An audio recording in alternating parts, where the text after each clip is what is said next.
नमस्कार साथियों, आप सभी का स्वागत है एनईजी कोचिंग क्लासेस के अंदर। तो आज अपने पढ़ेंगे वर्मी कंपोस्ट। वर्मी कंपोस्ट यानी कि केंचुआ खाद। तो सबसे पहले अपने देखते हैं कि कंपोस्ट क्या है। क्या चीज कंपोस्ट? कंपोस्ट एक कंपोस्ट होती है, एक होती है मेन्योर। मेन्योर, ठीक है, इसको बोलते हैं अपने खाद। ये कंपोस्ट है, इसको कंपोस्ट ही बोलते हैं। ठीक है, अब देखते हैं दोनों में। सबसे पहले अपने खाद के बारे में देखते हैं। खाद में क्या आएगा कि जितना भी एनिमल से कोई अपशिष्ट पदार्थ मिल रहा है या कोई भी वानस्पतिक पौधा है उससे अगर कोई अपशिष्ट पदार्थ मिल रहा है, उन सबको अपने सड़ा गला के जो अपने को मटेरियल प्राप्त होगा उसको बोलेंगे अपने खाद। किन किन से? एक तो एनिमल वेस्टेज हो गया, एनिमल वेस्टेज। उसके बाद में ह्यूमन वेस्टेज। उसके बाद वेजिटेटिव कोई भी हो गया। वेजिटेटिव यानी कि कोई भी पौधा है उसकी पत्तियां हो गई, तना हो गया, ऐसी सब चीजें। ह्यूमन में क्या आ जाएगा? यूरिन आ गया, ठीक है, नाइट सोइल आ गया। एनिमल में क्या आ जाएगा? डंग हो गया, यूरिन हो गया, लिटर्स हो गया, यानी कि गोबर, मूत्र और जो बिछावन सामग्री होती है उसको बोलते हैं लिटर्स। तो इन सब में अपने किण्वन के थ्रू, किसके थ्रू? किण्वन, या आप बोल दो डीकम्पोज, डीकम्पोज या विघटन,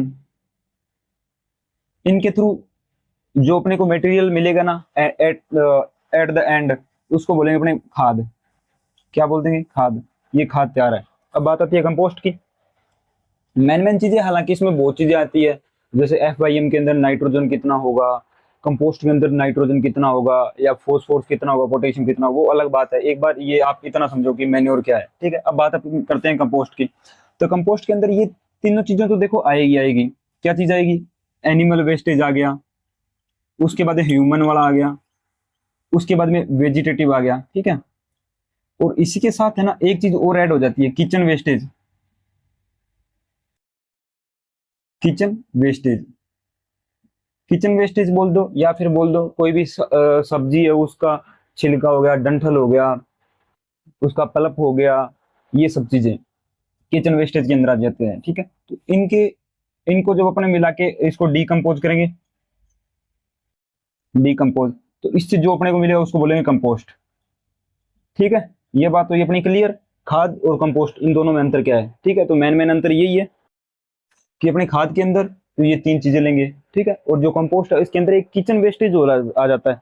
वैसे खाद दो तरीके की होती है, फार्म यार्ड खाद या फार्म कंपोस्ट, या उसको बोल देते हैं अपने एक शहरी कंपोस्ट या अर्बन कंपोस्ट। ठीक है, तो शहर के अंदर ये चीजें आपको इतनी ज्यादा पॉसिबल नहीं कि ये आपको मिले, एनिमल वेस्टेज मिले आपको या वेजिटेटिव जो मटेरियल ये सब मिले। तो अपने किचन किचन वेस्टेज होता है वो इसको कंपोस्ट के अंदर ऐड कर लेते हैं, तो इसको बोल देते हैं अपने कंपोस्ट, ये वाला मेन्योर।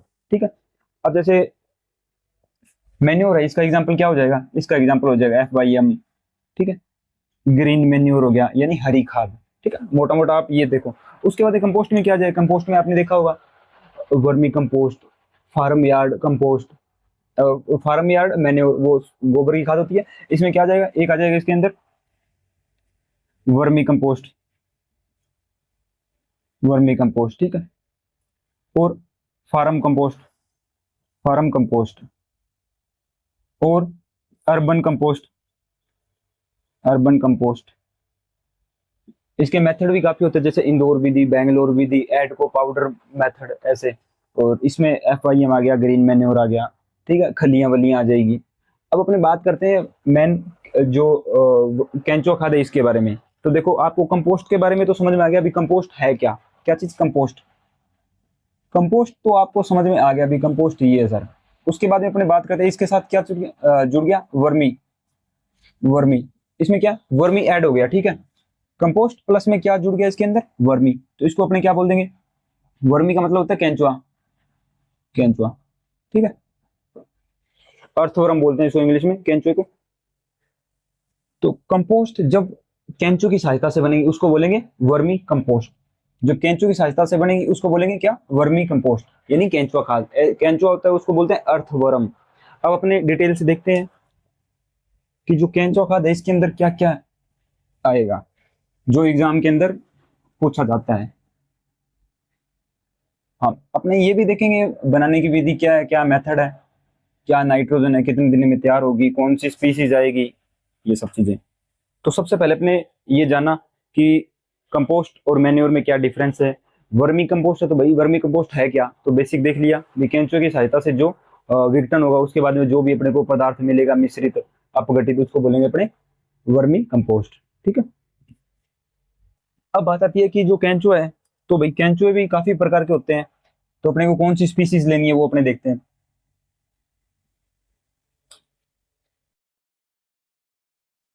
टाइप्स ऑफ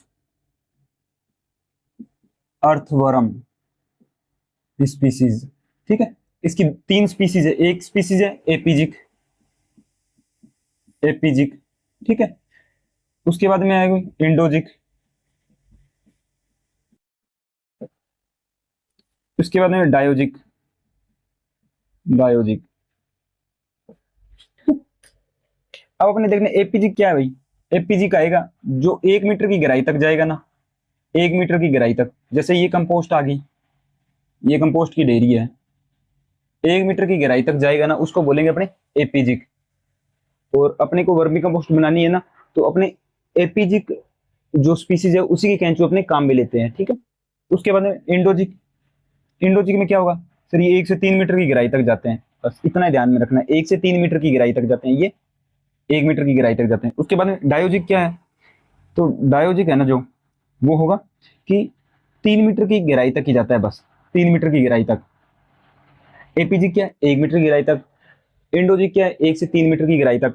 उसमें डायोजिक, डायोजिक है वो 3 मीटर की गहराई तक जाएगा या इससे अधिक भी जा सकता है। ठीक है, बस इतनी से ध्यान में रखना आपको बात। अब बात करते हैं अपने सबसे इंपॉर्टेंट है एपीजिक, इसी के बारे में देखते हैं। सबसे इंपॉर्टेंट है एपीजिक,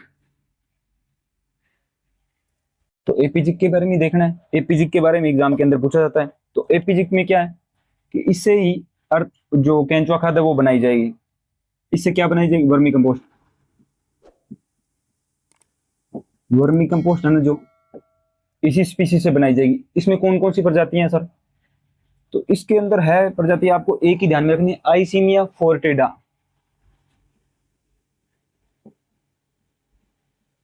आइसीनिया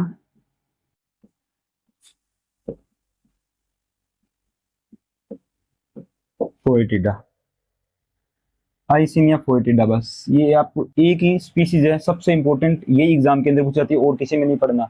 एक लोंगेटम भी होती है पर वो आपको याद नहीं रखनी, बस आपको ये याद रखना है, आइसीनिया फोर्टिडा।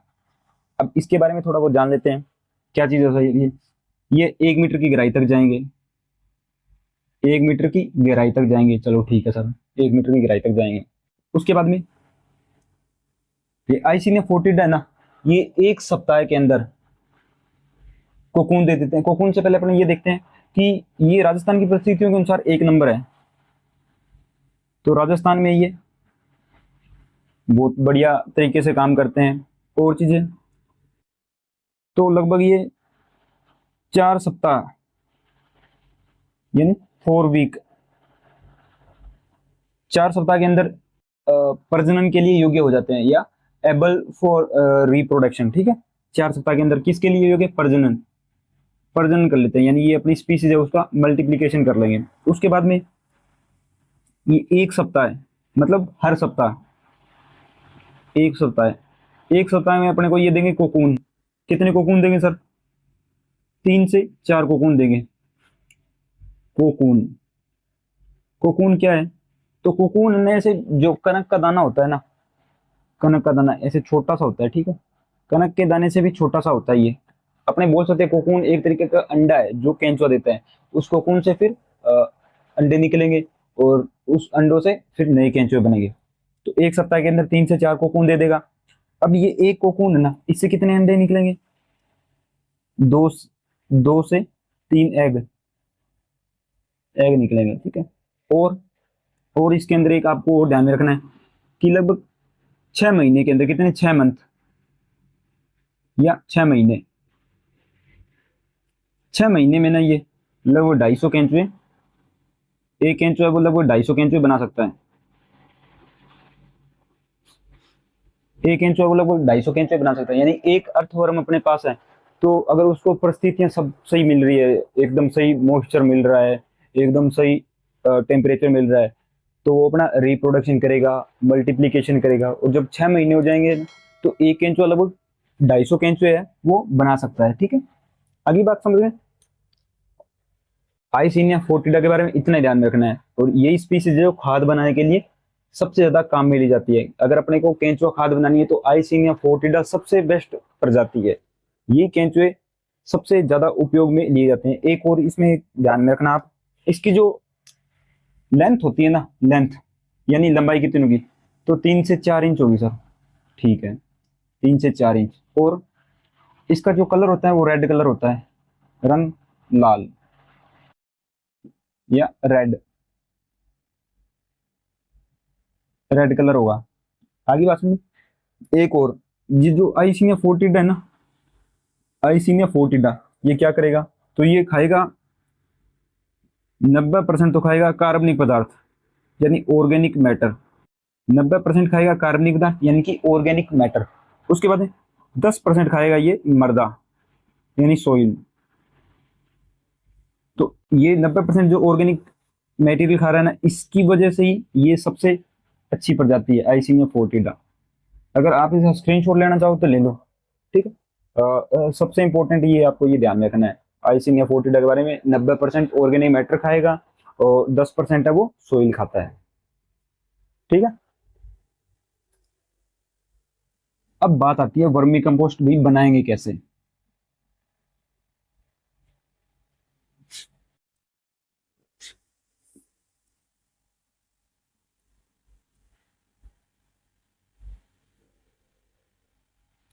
अब बात आती है वर्मी कंपोस्ट कैसे बनाएंगे। तो वर्मी कंपोस्ट अभी बना देते हैं भाई। मेथड,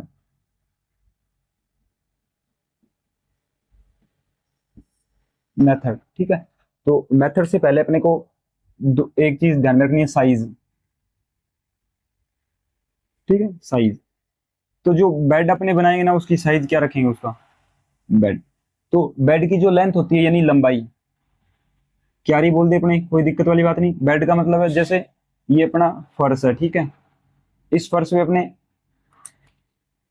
डेयरी बनाएंगे ना ऐसे करके, ये डेयरी, तो इसकी लेंथ कितनी होनी चाहिए, इसकी विड्थ कितनी होनी चाहिए, ये सब चीजें अपने देखेंगे। ठीक है, तो क्यारी की जो लेंथ है ना, लेंथ या लंबाई, ये होनी चाहिए लगभग 40 से 50 फीट। ठीक है, अब बात आती है विड्थ की। विड्थ यानी चौड़ाई, तो चौड़ाई होनी चाहिए 3 से 4 फीट। ये तो देखो एकदम ऐसे स्टैंडर्ड मान है। हालांकि इस ये जो चौड़ाई है लंबाई है अपनी आवश्यकता के अनुसार होती है, अपने कम ज्यादा भी कर सकते हैं। ठीक है, हालांकि बेसिकली जो चौड़ाई होती है वो 4 फीट ही रखते हैं।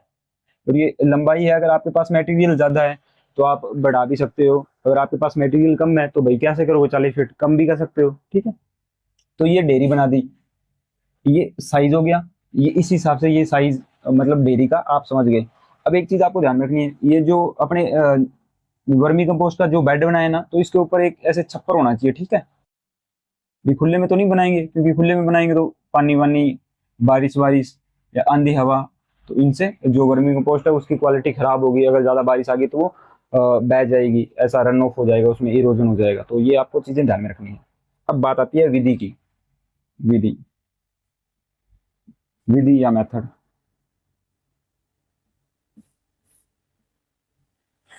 मेथड में आपको एक चीज ध्यान रखनी है कि जो खाद है उसके लिए टेम्परेचर कितना होना चाहिए, यानी कि जो क्यारी है उसका टेम्परेचर कितना होना चाहिए। अगर टेम्परेचर ज्यादा हुआ तो वो जो केंचुए है वो सर्वाइव नहीं कर पाएंगे। अगर नमी कम हुई तो भी केंचुए है वो कमजोर पड़ जाएंगे, वो सही ढंग से काम नहीं कर पाएंगे, जो अपनी खाद है वो इतनी अच्छी नहीं बनेगी, या जितने टाइम में बननी चाहिए थी उतने टाइम में नहीं बनेगी। तो सबसे पहले अपने लेते हैं गोबर। ठीक है, गोबर, गोबर की भाई ट्राली मंगवा ली। ठीक है, गोबर की ये आगे एक रैक मंगवा ली या ट्राली मंगवा ली। ठीक है, इसमें है गोबर। इस गोबर को क्या करना है, इस गोबर को बिछा लेना है ऐसे फर्श पे। ये ताजा गोबर है भाई, ठीक है, ये ताजा गोबर है, इसको फर्श पे बिछा लिया। ठीक है सर, बिछा लिया। उसके बाद में क्या करना है, इसके अंदर अपने को पानी की स्प्रे करनी है, यानी पानी देना है। क्यों देना है सर पानी, क्योंकि जो गोबर होता है वो होता है गर्म, उसके अंदर होती है मैथेन गैस, उस मैथेन को अपने बाहर निकालना है। कैसे निकालेंगे? इसमें पानी देंगे, इसमें काट लगाएंगे, काट का मतलब ऐसे काट, कस्सी की सहायता से काट लगा दी।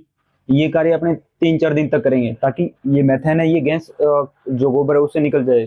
तो भाई कैसे पता चलेगा कि जो मैथेन गैस है वो गोबर से निकल गई?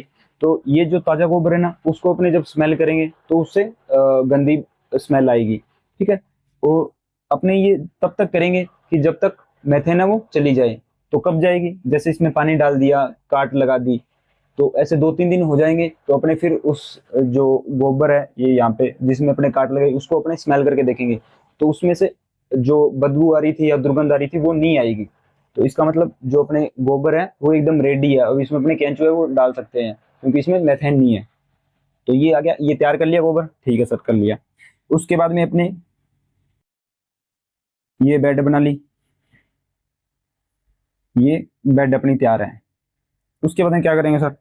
इसके बाद में आपको करना है कि ये बेड है ना, ये थोड़ी पक्की होनी चाहिए, ये ध्यान रखना आप। अगर पक्की नहीं है नीचे से सरफेस, तो आप इसके नीचे पॉलीथीन सीट या कुछ भी बिछा सकते हो जिससे जो वाटर है वो नीचे ना जाए, कैंचो नीचे ना चले जाए, ठीक है। ये हो गया। अब सबसे पहले अपने को एक परत लगानी है, परत। पहली परत अपने को लगानी है 3 इंच की। 3 इंच की किसकी लगानी है सर? ये लगानी है अपने कोई भी बिछावन हो गया, बिछावन सामग्री। बिछावन का मतलब होता है कि जैसे तूड़ी होगी या कुछ अवशेष हो गया पत्तियों का, ऐसा कुछ बिछावन, ठीक है। 3 इंच की बिछावन लगा दिया, उसके बाद थोड़ा सा पानी छिड़क देंगे। उसके बाद दूसरी परत, दूसरी परत अपने को लगानी है 2 इंच की, ये लगानी है गोबर की। कौन सा गोबर है? ये वही गोबर है जिससे अपने मेथेन बाहर निकाली थी ना अभी, ये बड़ा गोबर, इसकी 2 इंच की लेयर आ गई। फिर हल्का सा पानी छिड़क देंगे। पानी क्यों छिड़कना है? अगर ये नम है तो कोई दिक्कत वाली बात नहीं, नहीं मत छिड़को। अगर नम नहीं है, सूखा है, तो उसके अंदर पानी छिड़कना है, क्योंकि इसमें कैंचू आएंगे और कैंचुओं के प्रॉपर नमी चाहिए।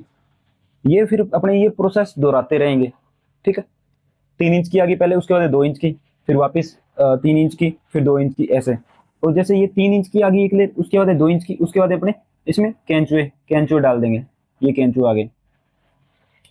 उसके बाद में वापस 3 इंच की लेयर, उसके बाद वापस 2 इंच की, फिर कैंचुए। इस हिसाब से अपने कब तक करेंगे कि जो ढेर है ना, ये ढेर, इसकी ऊंचाई कितनी हो जाए? लगभग 1.5 फीट तक, 1.5 फीट तक, लगभग 1.5 फीट तक, ठीक है। फिर 1.5 फीट तक हो जाएगी, इसके ऊपर अपने कैंचो छोड़ देंगे। और उस ये जो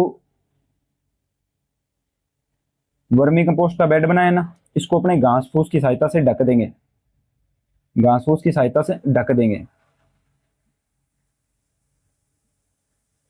ढक दिया। अब अपने को काम करना है, हर रोज इसमें पानी देना है, इसका टेम्परेचर चेक करना है। तो टेम्परेचर भाई कैसे चेक करेंगे? तो टेम्परेचर कितना होना चाहिए वो देखो, टेम्परेचर, टेम्परेचर होना चाहिए 25 से 30 डिग्री सेल्सियस, ठीक है सर। और चीजें क्या क्या क्या ध्यान में रखनी है? एक आपको रखनी है ह्यूमिडिटी, ह्यूमिडिटी या फिर बोल दो नमी। तो नमी कितनी होनी चाहिए भाई? बेड के अंदर नमी होनी चाहिए 30%। टेम्परेचर तो होना चाहिए 25 से 30 डिग्री सेल्सियस, और जो नमी है वो होनी चाहिए 30%। 30% नमी होगी तो आपके जो कैंचो है वो अच्छे ढंग से काम करेंगे, अच्छा ऑर्गेनिक मैटर खाएंगे, और आपकी जो खाद है वो अच्छी बनाएंगे। चलो ठीक है सर, ये सब प्रोसेस होगी। अब इसके बाद खाद कब बनेगी? तो खाद लगभग समय लगता है इसमें। समय कितना लगेगा? लगभग 60 दिन। अगर अच्छी परिस्थितियां मिली है, अगर अच्छी परिस्थितियां मिली है तो लगभग है ना 60 दिन के अंदर आपकी खाद है ना जो एकदम रेडी हो जाएगी। कोई दिक्कत? कोई दिक्कत नहीं सर। अब आपको 2-3 चीजें और ध्यान रखनी है। क्या क्या चीजें ध्यान रखनी है? कि जो वर्मी कंपोस्ट है ये बन के एकदम तैयार है। अब इसके अंदर नाइट्रोजन कितना होता है? P2O5 कितना होता है? K2O कितना होता है? नाइट्रोजन P2O5 यानी कि फॉस्फोरस, K2O मतलब पोटास। तो जो नाइट्रोजन होता है ये होता है 1.2 से 2.5%, ठीक है सर। तो उसके अंदर P2O5 ये होता है 1.6 टू 1.8%, ठीक है सर। K2O5 K2O यानी पोटास, तो पोटास कितना होगा? 1 से 1.5। परसेंट। कोई दिक्कत किसी को? ओके सर, कोई दिक्कत नहीं। आपको ध्यान में रखना है जो लंबाई है वो 40 से 50 फीट होनी चाहिए, चौड़ाई होनी चाहिए 3 से 4 फीट। इस हिसाब से ये प्रोसेस होगी। उससे पहले अपने को जो गोबर है उसको थोड़ा ठंडा करना पड़ेगा। क्यों करना पड़ेगा? क्योंकि उससे अपने को मेथेन है वो बाहर निकालनी है। कोई दिक्कत? कोई दिक्कत नहीं सर। तो बस मैन ये इतनी चीजें हैं। आपको सबसे इंपॉर्टेंट एक ही नाम ध्यान रखना है कि इसके अंदर स्पीसीज कौन सी काम में लेते हैं। तो इसके अंदर स्पीसीज काम मिलेंगे आइसिनिया फोएटिडा। ठीक है, आइसिनिया फोएटिडा सबसे उपयुक्त स्पीसीज है ये केंचुए की। सबसे उपयुक्त राजस्थान की परिस्थितियों के अनुसार 90% ऑर्गेनिक मैटर खाएगी, 10% ही सॉइल खाएगी। तो अपने को तो मेनली ऑर्गेनिक मैटर पे ध्यान रखना है, क्योंकि ऑर्गेनिक मैटर कम खाएगी, ऑर्गेनिक मैटर ज्यादा खाएगी तो अपनी यानी खाद है वो अच्छी बन रही है। ठीक है, और अगर ऑर्गेनिक मैटर कम खा रहा है तो इसका मतलब खाद है वो अच्छी नहीं बनेगी, ज्यादा समय लगेगा, ज्यादा अपने को वर्कलोड अपने पे ज्यादा बढ़ेगा। ठीक है, तो मेन ये इतना ही वर्मी कंपोस्ट। यहीं से एग्जाम के अंदर पूछा जाता है क्वेश्चन, या तो आपसे पूछ लेंगे नाइट्रोजन कंटेंट या फॉस्फोरस कंटेंट या फिर पोटास कंटेंट, उसके बाद साइज। ठीक है, उसके बाद में टेम्परेचर, ये चीजें आपको ध्यान रखनी है। टेम्परेचर 25 से 30 और जो ह्यूमिडिटी होती है वो 30%। आइसिनिया फोर्टिडा। तो वर्मी कंपोस्ट है जो ये इतनी थी जो मैंने आपको मेरे हिसाब से मैंने बहुत अच्छे ढंग से समझाया। अगर आपको कोई संशय हो इससे संबंधित तो आप कमेंट सेक्शन के अंदर जरूर बताएं। और अगर आप चैनल पे पहली बार आए हैं तो चैनल को सब्सक्राइब जरूर करें। मिलते हैं नेक्स्ट वीडियो के अंदर एक ऐसे ही नए टॉपिक के साथ। तब तक के लिए धन्यवाद।